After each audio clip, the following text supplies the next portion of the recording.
Coming up on Tech News Today, did Oracle just lose the Java case? We'll talk about it. Also, is Apple Sony or the Catholic Church? And pay cash for online purchases. We'll explain all of this and more next. Netcasts you love. From people you trust. This is TWiT. Bandwidth for Tech News Today is provided by Cachefly at CACHEFLY.com.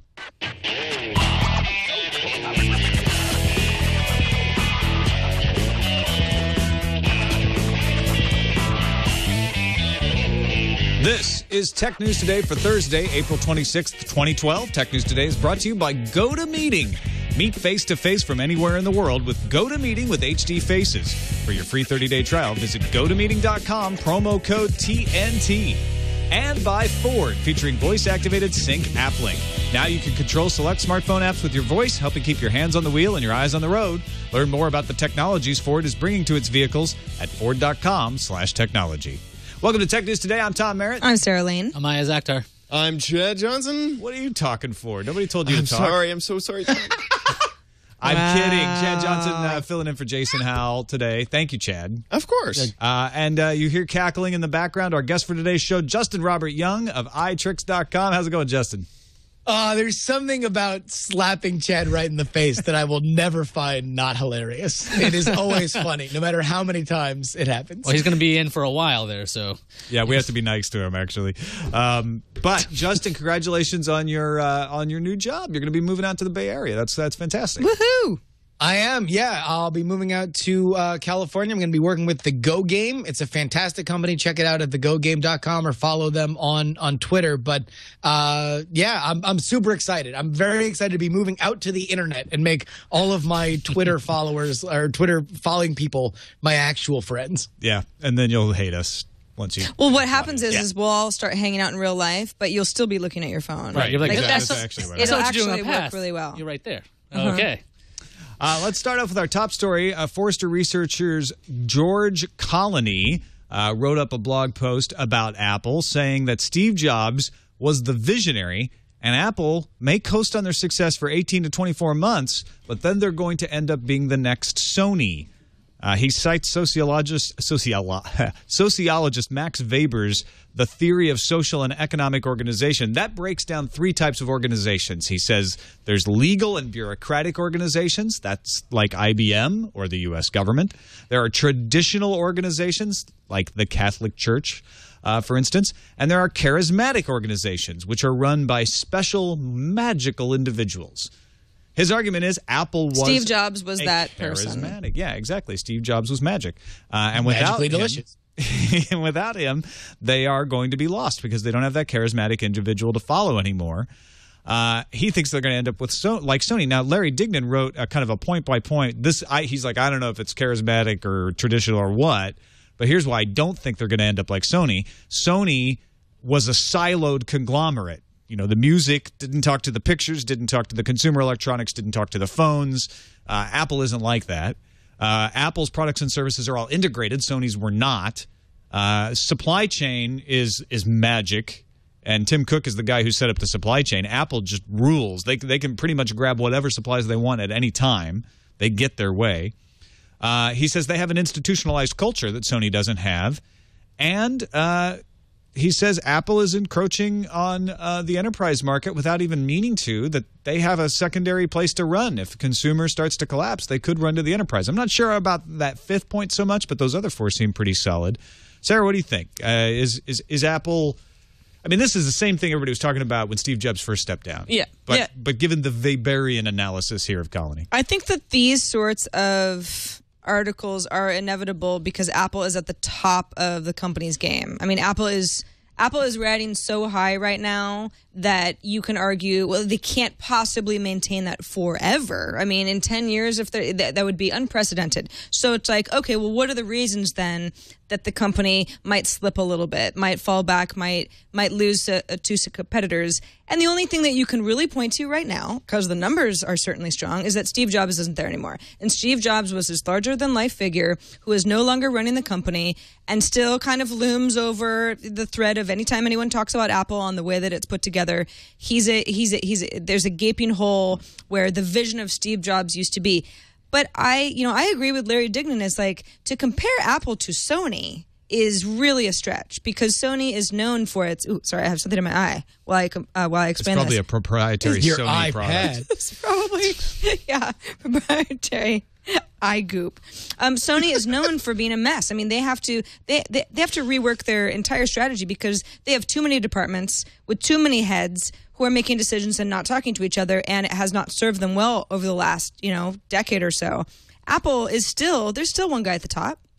And he's a guy that's been doing a lot already. Certainly, and he with the has a supply higher chain. approval rating than Steve Jobs amongst his own employees. Not only by 1 percentage point. But and still. I still don't even feel like we can't call him a charismatic character. We don't know him that well. He's just been in the shadows a bit. He certainly knows Steve Jobs, but not many people But are. no one's going to be Steve Jobs. Yeah, but it's what does the public really? I mean, I can see analysis digging deep into this stuff, but. Okay, so maybe he's got less of that like winky kind of energy at WWDC in June. But if the company's riding high and making the same products that are, delighting the minds of the Apple users, I just don't really see the issue. From the consumer Tom, Go ahead, Jerry. so, Tom pointed out something very, very important, which is in the second era of Jobs, where he came back to Apple, and it is the company experienced this meteoric success, the likes of which, as we saw with the earnings, is still happening. The biggest reason why they really took off was the supply chain side. I mean, as much as it's not the sexy element to focus on even like the design element for which Johnny Ive was a gigantic part of, or the vision of Steve Jobs, they were able to bet big in very, very, very key component areas very early with the iPod, and that's paved the way for them to continue to make strong and smart decisions and make a gigantic amount of money on reasonably priced consumer products that has not only led to gigantic financial success, but also kept other people out of the market. So to say that Steve Jobs was this magical person, which certainly no one will ever be Steve Jobs. Apple will forever not be as interesting of a company just because Steve is not there. However, when everybody says this isn't Jobsian, you know what's not Jobsian? Everything that's happened since Steve Jobs wasn't officially CEO, and certainly everything since he's been dead. And probably more than we realize before that. The company is what it is. If you like Apple now, that's what Apple's going to be. From the consumer electronics standpoint, I mean, there was a point where Sony was so big, you would buy everything they had because their products were really, really impressive. And they had a market share. Remember, like the Walkman, this was something that they had to the point where everyone called it the Walkman, whatever it was, a tape player, and nobody ever thought that Sony was going to lose the portable music market until Apple came up with the iPod, and Sony was never able to recover with that kind of thing. So I can see that from oh wow, there's a brand that seems really strong, nothing will ever happen to it, maybe they'll lose out. But the difference between this Apple versus when Steve Jobs was originally thrown out, again, is that whole corporate culture that is built into everyone he's surrounded himself with. A lot of the people in a lot of the books say they kind of convinced Steve that an idea they had was his, and so that way it would get through the actual approval process. But if those people were the people that helped him with the ideas, they're still there. I mean, Johnny Ive is still there. Tim Cook's still there. There's still a lot of people that helped make Apple and helped make Steve Jobs appear to be this magical guy, because a lot of the ideas out there are like design elements that Johnny Ive probably came up with, or Tim Cook's like, maybe we can change the way this is because we can supply it this way. So it's the right team that's still there. It's really when like Forstall leaves or Ive leaves or any of these other people start going is when you might want to wonder what's going on. If I were George Colony from Forrester, I would say you all three are very clever, very smart people, but you're avoiding what I put forth, which is the work that Max Weber did in organizational psychology and organization, and you're avoiding the fact that Apple is a charismatic organization. They were run by a charismatic individual, and all the things you're saying why they won't fail is if they were a different kind of organization, but they're not, and they've lost that person, and that's why I wrote my post. Oh, yeah, so because the social structure of corporations can never change and evolve over time. What I would say to George Colony is I think you misidentified them. I think you got caught up in the charisma of Steve Jobs, but I don't think it's that kind of organization. Because of what you were just saying, Iyaz, the fact that there is a huge, strong team at Apple means I think they are the Catholic Church. I think they're the traditional organization. In traditional organizations, long-held rituals elevate the new head.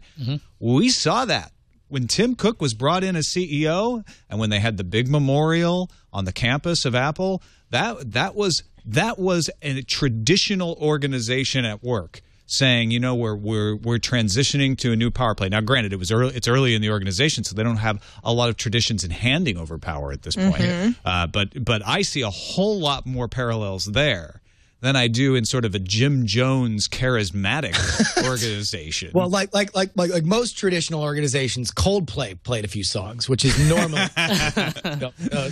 well, listen, I see a lot more similarities between Apple and Disney than I see between Apple and Sony. And talk about the archetypical American creative cult of personality. That was Walt Disney. And I think that he created an organization that was able to continue in his vision and have a life, obviously, that's lasted long after his. And I think that I see a lot more similarities between those two companies. Yeah. Well, it's certainly a post that has gotten a lot of buzz and a lot of people discussing this again. But let's move on to some actual news. This comes from Nintendo. They put out their earnings report, and wow, things not looking so good for old Mario there. They didn't mention any corporate culture where they fit into this whole thing, but revenue's down a lot, 36.2% compared to the previous fiscal year. And Nintendo reported its first ever operating loss with a deficit of $460 million. 3DS sales for the fiscal year, 13.5 million units, about 5 million sold in Japan. And that sounds like a good number, but the problem is the majority of the 3DSs sold were sold below cost. So they were selling a lot, but they were losing on a lot of them. So I guess sales are good, but you're losing each time. Wii sales for the fiscal year was 9.84 million units. Now Nintendo's saying, okay, look, here's what happened. There was a strong yen. 3DS ate up profits because it was a loss. Software sales weren't so hot either. You know, there's a recession in the U.S. and Europe. Nobody's buying anything because that's not happening. The Wii U, though, is the future. It won't be released until the end of this year, and Nintendo predicts sales of 10.5 million consoles between the Wii U and the Wii in the next fiscal year. Software sales are expected to decrease, though, over the next year by 30%. Nintendo says it's expecting growth in the 3DS market and thinks that product will help it return to a healthy profitability next year, and profits will start in late 2012. Where's the growth coming from? Where's that healthy growth just going to magically start cropping up out of? Oh, because they're not going to be taking losses on the 3DS as much. That's the point. Like the first time they've already sunk all those costs. Is that because the the yen will fall and we'll be all back to normal? That's a good point too. It's me, an operating loss. I don't know what to tell you. Answer me, Iyaz. I'm not the CEO. It's me, currency. No, reform. I guess I'm throwing the question out to all of us is like, why do they expect really great, healthy growth in the 3DS market, given what we've just seen? Well, I don't. I have no idea where they would see something like that. And you know, the question to me is, I mean, I think some of these things you can explain. Recession, all right. The end of the life cycle of the Wii, okay. But the 3DS, they're barely pushing this thing out here at a loss. And to me, this is the question that I have is, with 3D items, including televisions and stuff in general, the sales have been consistently soft. They've never sold to expectations. And in the mobile platform with phones and the 3DS, I think, do we have enough evidence to say that 3D, at least on mobile, is, as many of us thought that it was, a complete waste of time and money? I can't tell you the number of times I've seen people with that HTC 3D phone, because I've never seen anyone with that HTC 3D phone. That's why I can't tell you the number of times. Actually, I can. It's 0. It's a good point, Justin. I don't know if it's the death knell of handheld 3D. I would never say that. But I think it's definitely showing that. Toll the bells. No, I think somebody what I'm saying is I think somebody will crack it someday. But this isn't it. See, I wonder if it's this product category, the dedicated portable gaming console, because the Verge took a look at Nintendo sales versus iPhone. Oh, that's and Apple is actually eating up a ton of sales. So while Nintendo's saying, yeah, these places are in recession, you know, Apple's selling a ton of phones and selling iPod Touches and all these things that are taking away money for Nintendo that they would normally get. Since 2009, Nintendo's seen drops like crazy annually, and smartphone growth has been going well, counter to that. So the thing is, Nintendo might have had a compelling product, and you have a 3D device without glasses, which is kind of a cool thing.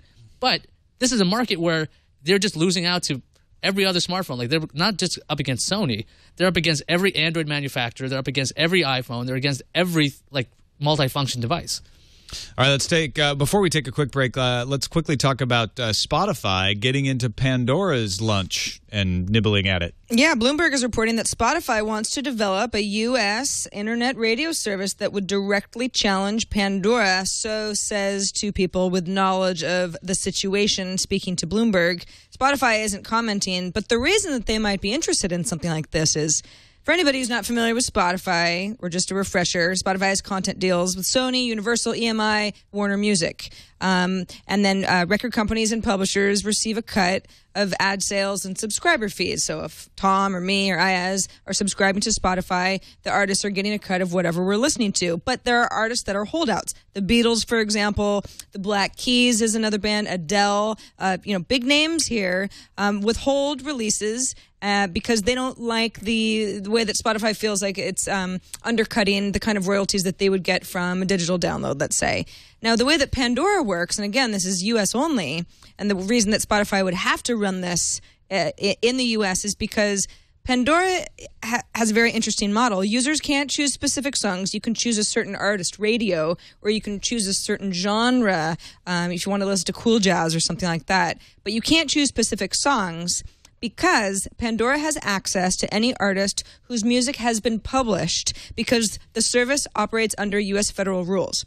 So royalties paid by Pandora and any other online radio company are set by the Copyright Royalty Board, which is a division of the Library of Congress. So Pandora doesn't have to get permission from any artist. Well, it's they funny. just have to pay royalties. What's funny about this is Pandora resisted Sound Exchange coming in and negotiating that deal with the Copyright Royalty Board. And they almost lost it all. Exactly. But now it's turning out to pay the fact that there is a deal. It may not be the deal that Pandora wanted, but the fact that there is a deal is sort of an advantage for Pandora. Hey, Pandora IPO'd last year. I mean, their stock has fallen a bit, but the model ended up being a proven model. It's what's called a mechanical royalty, where they don't have to get anybody's permission because they're a radio station, but they do have to pay a royalty on every song that they play. Not only Pandora's been around since 2005. Spotify was founded in 2006. Pandora has 150 million registered users. 49 million folks log in with the last 30 days. That's according to Pandora, and they're U.S. only. Spotify, founded in 2006, has 10 million registered users worldwide,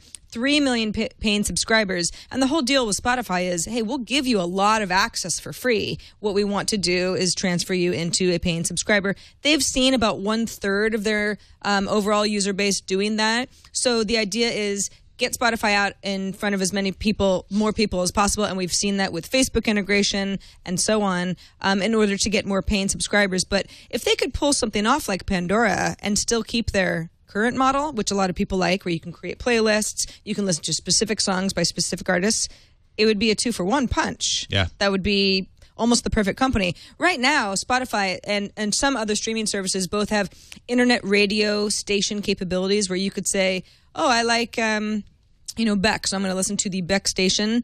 But then you get into the algorithmic issue. Pandora has a very good algorithm, and that's why a lot of people like it. If I listen to a certain artist radio on Pandora, I don't feel like I get a lot of weird, why is this song It was based on the Music Genome Project, exactly. Right? Where you broke down the elements of music, and so you were able to identify, whether you like it or not, you like bands with more than 4 trumpets. Right. And so we're going to feed you those. Yeah, and there's some wild cards, and you can say thumbs down, this doesn't belong in my radio station. But from what I've seen from Spotify's algorithm for their artist radio, it has a long way to go. So they could build something like this that rivals Pandora, but there is a lot more stuff under the hood that they would need to do to make it a rival in consistency. Well, they could license the Music Genome Project, actually. That is an open project that they could incorporate. I don't see why they didn't do this yesterday. Yeah, right. Interesting. All right, go ahead. But just one thing on this. I mean, it seems like Spotify to me is a very schizophrenic company. Every time that we hear about Spotify, they're kind of going in one direction or another, and it doesn't seem to me like multiple they have personality disorder. Yeah, like they have a coherent strategy. Like you have a company like RDO, which is basically saying, all right, we're our goal is to sell subscriptions, and that's what we're going to do. And we're going to focus on selection, and we're going to focus on availability, and the concept that you're going to pay us $10 to listen to us on your iPhone or less than that for a desktop only or laptop only solution. Then you have Pandora that's going the other way and saying we want to be free radio, and you can pay us a little bit and you can get no ads. To me, those seem like better solutions than where Spotify is going, which is all over the map for me. Well, Justin, maybe they're trying to figure out when you think music, however you want to have this, if you want to just discover music, you want to be able to call something up on demand, you want to be able to buy tracks, whatever you want to do with music, your first thought should be Spotify. I think that's what they're doing, because when I want to go for music recommendations, I don't think Spotify at all. I think Pandora first. And if I want to call something up on demand, maybe Spotify. And if Spotify doesn't have it, I'll go to Vivo. Like, I don't really like this kind of like I have to move from one step to the next step. If there was really one singular place for everything and how everybody uses music, I think that's what Spotify, even though it looks like they're doing a whole bunch of crazy things, it's just the way how people experience music. There's lots of different ways to do it. And I think this kind of be the only place people go to could be a good strategy. All right, let's take a quick break and thank our sponsor, GoToMeeting by Citrix. Being able to attach a face to a name is important. Being able to look somebody in the eyes in a meeting, being able to have those nonverbal gestures, being able to point at things and explain things, talk with your hands, be on the same page literally while you're looking at a website. All of that is the way we do business. Think about it.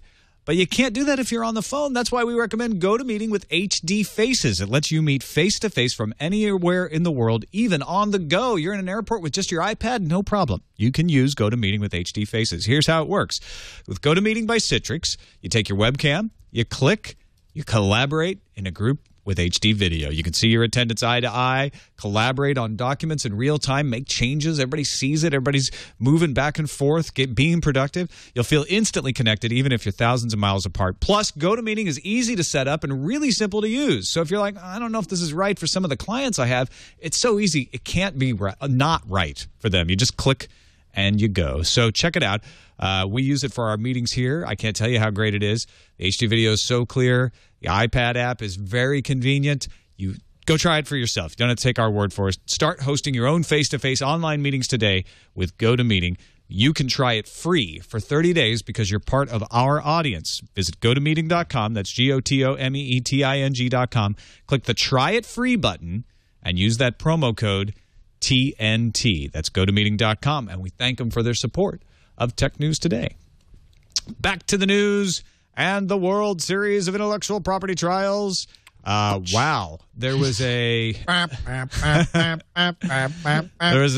heavy hitter on deck today. Former Sun CEO Jonathan Schwartz took the stand as a witness for the defense. In other words, Google called Schwartz. Schwartz resigned from Sun on January 27th, 2010. That, coincidentally, is the day Oracle took control of Sun. Google's lawyer Robert Van Nest asked Schwartz whether during his tenure at Sun, Java's APIs were considered proprietary or protected by Sun. That's the big question in this part of the trial. Schwartz answered, no. These are open APIs, and we wanted to bring in more people. We wanted to build the biggest tent and invite as many people as possible. Now, in cross-examination, Oracle's lawyer Michael Jacobs pointed out Schwartz is not a legal expert. He's talking about the business strategy of Sun. So he's trying to recoup some of the losses. But that's pretty damning to have the former CEO of Sun going, oh, no, we wanted Google to pay us money to license the name Java. We wanted them to join Motorola and Nokia in a partnership. And so we're a little mad about that they didn't do that. But we never had a problem with them using the APIs. So what's the counter argument? How you like? Is he just good guy Schwartz? He's like, yeah, it's cool. Everyone could use this. I don't really care. But I mean, the argument has to be something like technically this wasn't allowed, right? Like, there's no way that legally this is the way it was supposed to be, because otherwise Oracle just looks like they're being idiots about this. Because and also sorry, go ahead. No, go for it. No, I stepped on you. Go ahead. Sorry. I've lost my train of thought. Well, what we try to do is Ping defer pong. to the Skype guest because you can't see You're being us too as damn well. polite, jury. Just talk. jump in. Okay, sorry. And under cross-examination, obviously they have to convince a jury that they are right. Google does, as does Oracle. But they made a good case under cross-examination that there's a fairly good chance that Schwartz hates Oracle, right? that this is, he's not a legal expert, and this is just what his point of view is, exiting a company that he now kind of has an axe to grind for. Well, and I think that's where Iyaz is getting is they actually asked him, like, well, why did you come as a witness for Google? Why did you come when Google called? And Schwartz said, I was waiting for Oracle to call. You never called. So he did have a little bit of a sassy comeback there on the witness stand. And remember, this part of the trial is determined by the judge, not the jury. So the fact that Schwartz says, you know what, we never really considered this to be a problem. We thought the APIs are open. It's not going to have as much of an emotional effect on the judge as it might on a jury. It will carry some weight, though, as far as intentions of the company go. Even before Oracle bought Sun, wasn't Schwartz in contact with Rubin about, we really want this. We like this idea of what you're doing with Android. They were behind it. So, I mean, it was even before. So before even saying that he has an axe to grind with Oracle, before all of that, he was like, I really like what they're doing with Android. Yeah, exactly. Now, the other things that happened in the court. Today, Google asked to introduce 2 documents into evidence from the U.S. Copyright Office that show there's no record of what code Oracle submitted in connection with their copyright registration for Java 2 SE 1.4 and 5.0. One disk actually exists at the Copyright Office, but it's blank. It's been corrupted over time, so we have no idea what they submitted. And there's no record of the other disk ever being submitted. Now, this doesn't mean that they don't have the copyright. What it means is that their damages and what they can actually sue for is greatly reduced if you're not registered. It becomes actual damages, and Android being a free operating system, computing those actual damages becomes kind of tricky. Also, Oracle asked for the right to assert a 3rd patent against Google in the case that was just reapproved by the Patent Office, and the judge said, no, too late. This trial's already on its way. You can't submit another patent. This is really starting to feel like the World Series. It's just going on. Going to Game 7. Yeah, exactly. Actually, it's more Game like 9. It's like it's he inning, dropped it. It's more like it's like inning 19, and they're starting to pull out can we just use a shortstop as a pitcher now? Just anybody, just somebody. Give me some argument. I got nothing. Closing arguments. You can't play catcher? You don't even know how to play catcher. Sit down. The end is in sight. Closing arguments in the copyright portion of this case are expected Monday. Once copyright issues are decided by the jury, the sides will argue over Oracle's claim that Android violates Java patents. Now, the copyright issues being decided by the jury is a misnomer. The judge will actually decide whether the APIs are copyrightable or not, and then hand that over to the jury based on that, and they'll assess the damages. So that should all be wrapped up soon-ish. Let's move on to Samsung announcing a new processor for mobile that is expected to be in the next Galaxy, what everybody's calling the Galaxy S3. It will pack a 1.4 gigahertz quad-core 32-nanometer processor that Anantech says is going to be called the Exynos 4 Quad. The previous processor was Exynos 4 dual, and it was a dual core, so it makes sense. Exynos 4 Quad. Samsung did announce this processor on Thursday, so it is official. The A5 and the A5X processors used in the iPhone 4S and the new iPad are still made using Samsung's 45-nanometer processor. So this is the first 32-nanometer mobile chip to come out of Samsung. Pulls 20% less power than the 4 dual, twice the processing power thanks to its high-K metal gate low-power technology, and is pin-to-pin compatible with the Exynos 4 dual. That's the thing that's in the Galaxy S2 right now. That means low-impact design change for handset manufacturers who want to swap this in and make a more powerful version of the handset they've got.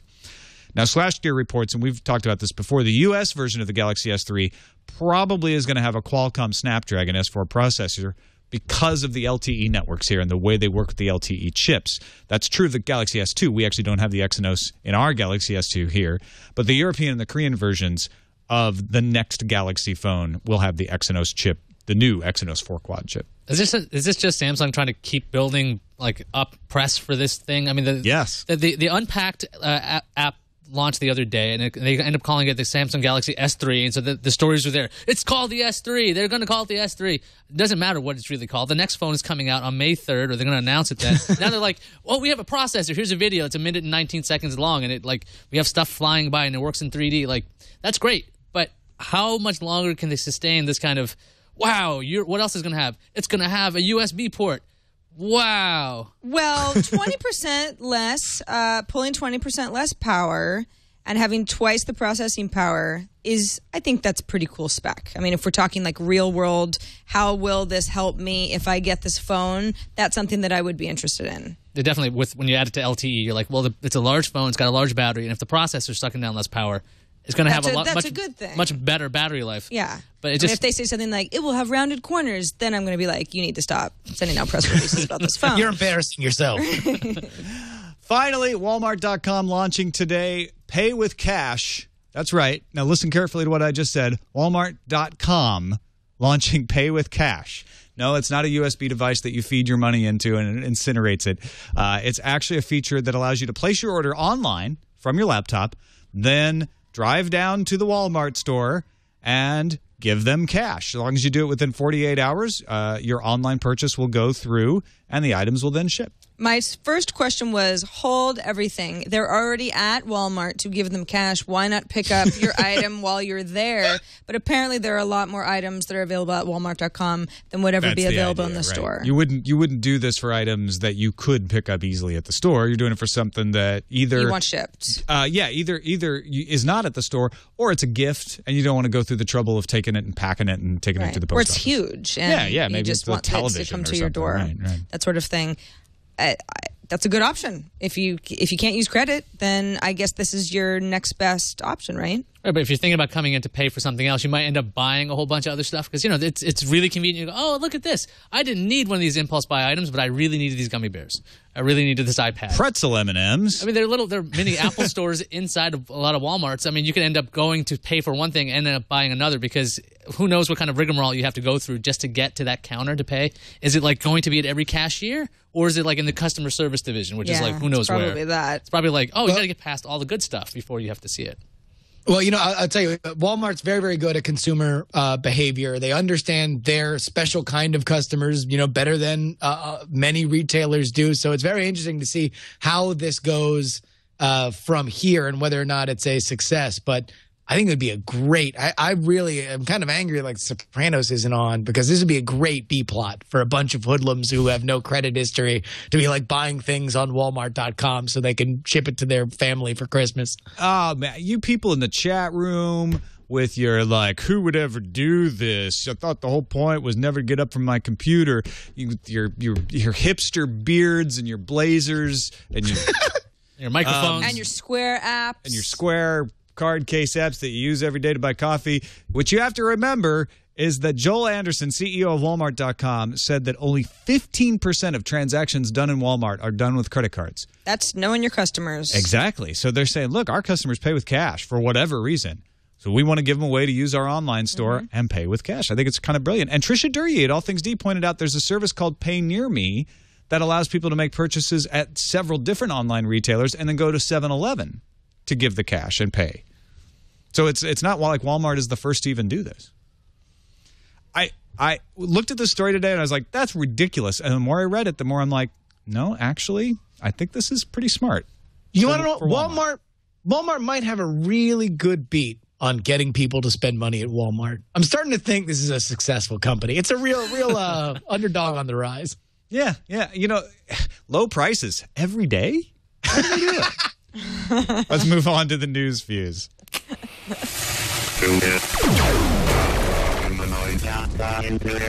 All right, we're going to start News Fuse with earnings season from A to Z. So settle in, folks. Here we go. And we're off with the A's. Amazon announced its financials beat expectations. Analysts figured that Amazon would earn $12.9 billion with earnings of 6 cents per share of the quarter, but Amazon killed it by making $13.2 billion with earnings of 28% share. All right, on to B. No B's, no C's, no damns, P, Q, R, S, T. Keep going. Why, on the Z side, Zynga also beat expectations.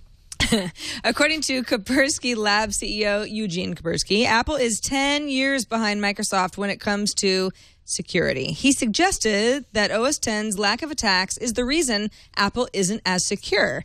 Apple's released malware removal tools and aims to ramp up security in Mountain Lion using Gatekeeper, which limits what software can be installed on the OS. SketchUp is getting a new owner. Trimble Navigation is buying the program from Google, but the cost of the deal isn't known.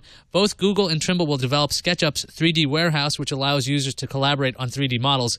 Trimble Navigation, as you could guess, works on navigation equipment and mapping.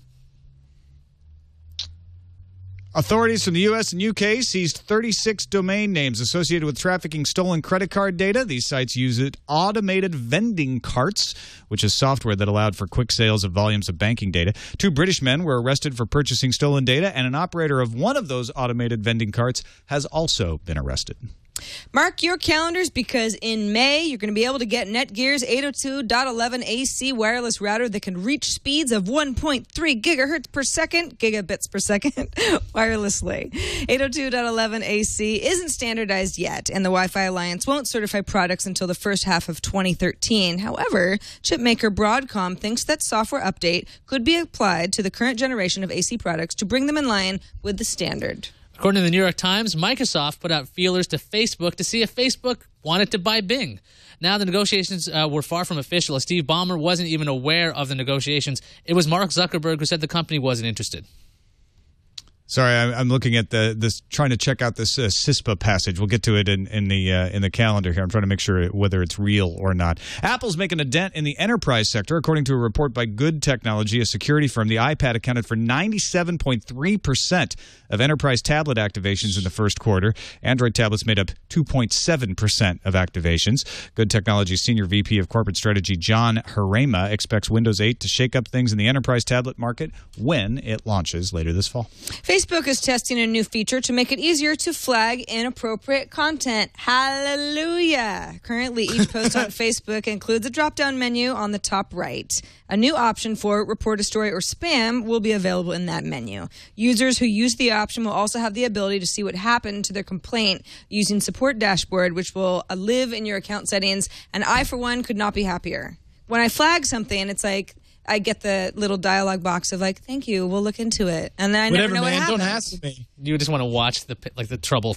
Your friend is now in trouble. Your friend is now being hit with a stick. Well, they're not friends. That's the point. It's spam. Okay.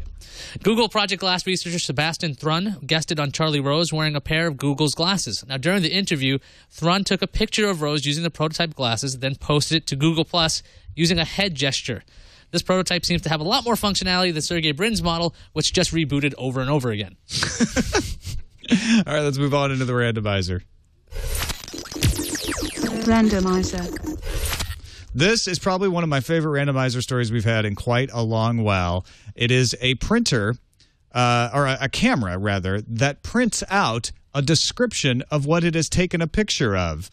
It was developed by Matt Richardson, an interactive communications graduate student at New York University. He said he'd been thinking about how cameras capture a lot of metadata when we take a picture, like location, where you are, captures the date, the camera make and model. But most of it's not really useful or has limited use. So he used a BeagleBone, a tiny computer used to power prototypes, linked it up to Mechanical Turk, Amazon service which allows people to perform menial tasks in exchange for small sums of money. In this case, he was paying $1.25 for each picture. He would have the camera upload the picture to Mechanical Turk. Someone would type in a description of what was in the picture. That description would be sent back to the camera, and the camera would print out a description. This is a faded picture of a dilapidated building. It seems to be run down and in need of repairs. So if Google Glass researcher Sebastian Thrun were to have taken a picture that he did with the Google Glasses, it would have read, aging talk show host at desk. Actually, with Mechanical Turk, it probably would have been old man in suit sitting at desk, Across smiling. from you. With 2 glasses with on table. Eerie grin. Now, is nobody else going to call this out? Like, there's not 1,000 words per picture. It's just like whatever description, picture's worth 1,000 words. So we just What's get like worth 7. 1,000 words? So yeah, Mechanical Turk's like, you know what? $1.25, you only get like a handful. Okay, so 1,000 words depend on how much you pay Mechanical Turk. I think it's a neat little idea, but I mean, what about the filters? How am I going to apply filters to this? That would be awesome if you could apply. Because this says this is a faded picture. I would like to apply the southern filter and have this say, y'all are looking at Old dilapidated building. In the example, again, it says this is a faded picture of a dilapidated building. So somebody took a picture of a picture with the camera. Oh, no, it has a filter. You're right, because it's faded. Obviously. There we go. Yeah. So, yeah, if it's like sepia toned, it'd be like, well, tarnation, what lies before you is a gulch of a lady. The filter would be like an accent that's written out. I see. There you go. This is dumb. You don't like this? No. Not at all. I don't like it. Why not? I don't know. It's Just Why no. not? I don't know. Okay, you know what? There's somebody in chat actually has the same idea I do. There was a Twitter account that got created yesterday called Text Instagram. It's the same idea where someone's like, picture of latte with heart made. Except this is actually the computer that's actually doing it. Well, it's not really. It's people that you pay on Mechanical Turk to misspell things. Okay. But it's automated. So, You're upset because they misspelled repair in the printout, well, it aren't bothered you? me a little Yeah, bit. that's- You know, if you're going to that's- go through all the effort, you might as well want to make it look really good when someone Sarah writes an article about Grammar it. Slammer Lane. I just Right. feel like this is okay. Fine, it's a fun novelty project. That's why it's in randomizer, I guess so. not the top story. Fine. It's not the top story. All right, let's take a quick break and thank our sponsor, Ford, featuring available voice-activated sync app link, enabling you to control select mobile apps from your smartphone with simple voice commands so you keep your hands on the road and your eyes on the wheel. You can drive safely and listen to your Twitter posts. You can control iHeartRadio. You can listen to NPR and on-demand NPR. So you can pick things and fast forward and thumbs up. All of this. Sync Destinations, actually, a new app. We got new apps coming all the time. You can get access to navigation and directions through your compatible smartphone. That NPR app lets you get the latest breaking news and play your favorite programs on demand without taking your hands off the wheel. Our iHeartRadio Thumb Play uses simple voice commands. You don't move your thumbs, actually, to use it. You use voice commands to find your save station, skip to the next song, even give a song a thumbs up. That's the only thumb you have to take care of. Sync App Link is built on an API platform, enabling Ford and app developers to bring in-vehicle control to more apps without you having to update the software in your car. All you do is you download the app once it's available. They have a Sync Mobile App Link developer network, so they're coming up with new app ideas all the time, allowing Ford to bring them to you faster. You can expect to see more Sync-enabled mobile apps that can go along for the ride in Ford vehicles soon. Go check them out. Learn more about Sync App Link and other technologies at Ford.com/technology. And we thank them for their support of Tech News Today. What's on the calendar there, Sarah Lane? This just in. Today, the U.S. House passed the controversial Cyber Intelligence Sharing and Protection Act, a.k.a. CISPA. We weren't expecting that vote until tomorrow. Well, it happened They during- rushed it through, didn't During they? the show. Still has to pass through the Senate. Senate version is expected to hit the floor sometime next month. Well, since this one, I expected sooner, maybe. I don't know. Yeah, I know. So It was, what was more, the vote? more on this tomorrow. 248 to 168, largely along partisan lines. Another calendar Are we going to news. see Apocalypse like we did with SOPA? Are we going to? Is it going to be another all hands on the gates situation? I would expect more than just the internet to be interested in this bill, because this isn't like SOPA where they're coming after your copyright. This is actually more complicated. We've talked about it before. CISPA has exactly what I was crowing about during SOPA. I'm like, why are we worrying about all of these laws for copyright when we have actual malware and terrorists doing horrible things? CISPA starts in exactly that right place, saying, let's actually go after criminals. But then it ends up by saying, let's go after criminals by getting rid of the protection of civil rights for everyone. It just goes a little too far. It needs some tweaking. And I'm not sure if there's going to be a public outcry against it or not. Well, if you want to know more, definitely read up on it. I'm sure that there will be a revisit of this topic tomorrow on the show. Canonical today released Ubuntu version 12.04, nicknamed Precise Pangolin. It's based on the 3.0.2 Linux kernel, aimed primarily at enterprise users. It's the fourth long-term support released and the first LTS release to have the new Unity interface. Pangolin? That's what it is, right? Something like that. Penguin? Pangolin, yeah. Not like pang. It's an African Pangolin. animal. Penguin. Yeah. Yeah, okay. I'm sticking with my first version. The first waterproof Sony Handycam is coming to Japan on May 25th for 70,000 yen, or about $870 US. The HDR GW77V model can be dunked in water as deep as 5 meters. Watch your back, James Cameron. And Clearwire will launch TD-LTE in early 2013 in 31 hot zones like New York, Chicago, L.A., and others. Hot zones, like the virus? That's just probably big, not what they mean. Well, largely populated areas. All right. Those kind of hot zones. Finish up with some feedback. Incoming message. This one is incoming from Carol, who heard us talking about how SkyDrive's new client is not compatible with Windows XP, but she's got an alternative for you XP users. Yes, my name is Carol Say, and I've watched your show since the beginning. On today's show, you mentioned the SkyDrive download only works with Windows 7. There is a program called SD Explorer that does work with Windows XP, and it can be found at cloudstorageexplorer.com. Just thought you'd want to know that there is an alternative for the XP gentleman. I used it for a while. In fact, I didn't even know about the other until today. So just wanted to let you know. Well, thanks, Bye. Carol. I appreciate the call. In fact, the reason you didn't know about the other one until the other day is because it wasn't out till the other day.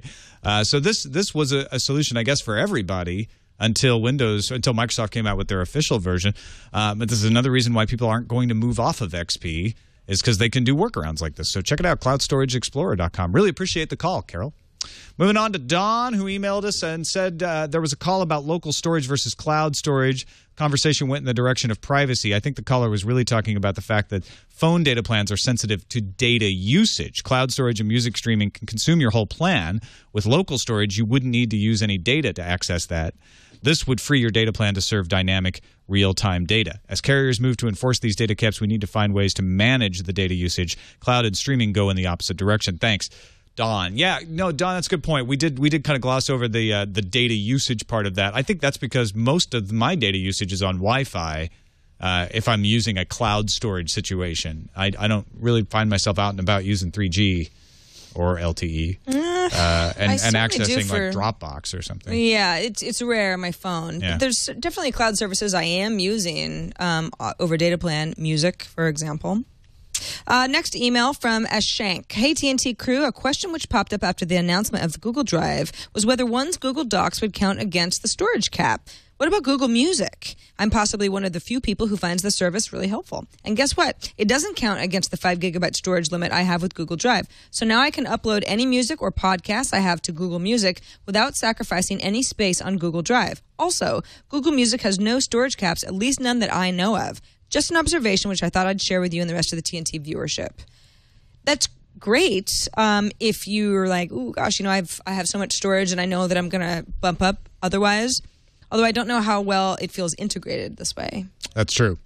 It's a trade-off. You don't have to store all your music on Google Drive, which reduces the amount you need because you can store it in Google Music, but then they're not the connected. same. I think this is a great thing to know for everybody who remembers that Google Music is a thing and wasn't forgotten. Right. Last email from Jeffrey in Allentown, Pennsylvania. Looking at this case, talking about the Oracle Google case, seems to make it look very close to the Sun Microsoft lawsuit. Now, Sun sued Microsoft over their Java VM because Microsoft extended it beyond the Sun VM and made a platform that ran Java code and would require the Microsoft Java virtual machine to run. Google seems to be doing the same thing. They wrote a Java VM that while it ran Java code, it was extended so that if you use the Android SDK to write a Java program, it would only run on their OS and not on any other.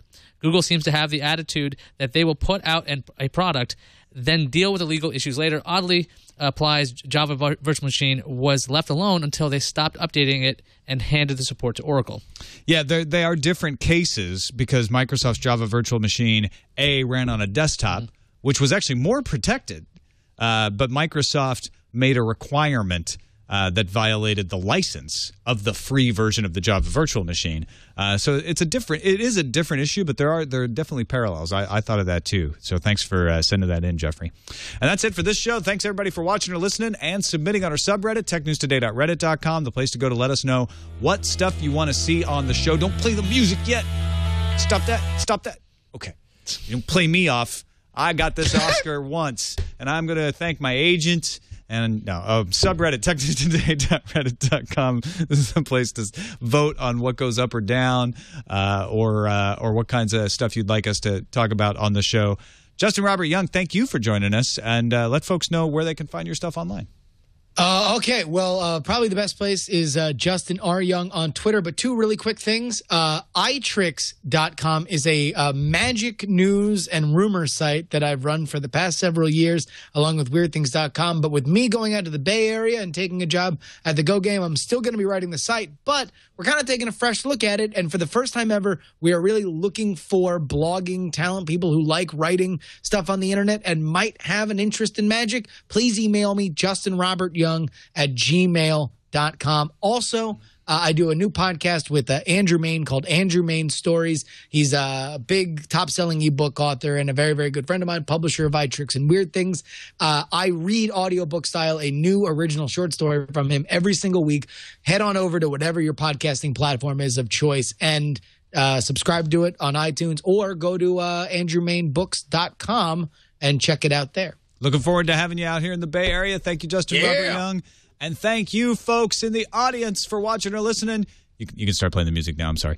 Find us on the web. And thank you. We have actually two real-life folks right here in the audience as well. Thank you. You can find us on the web at twit.tv/TNT. You can email us, TNT@twit.tv, or give us a call and leave us a voicemail, 260-TNT-SHOW.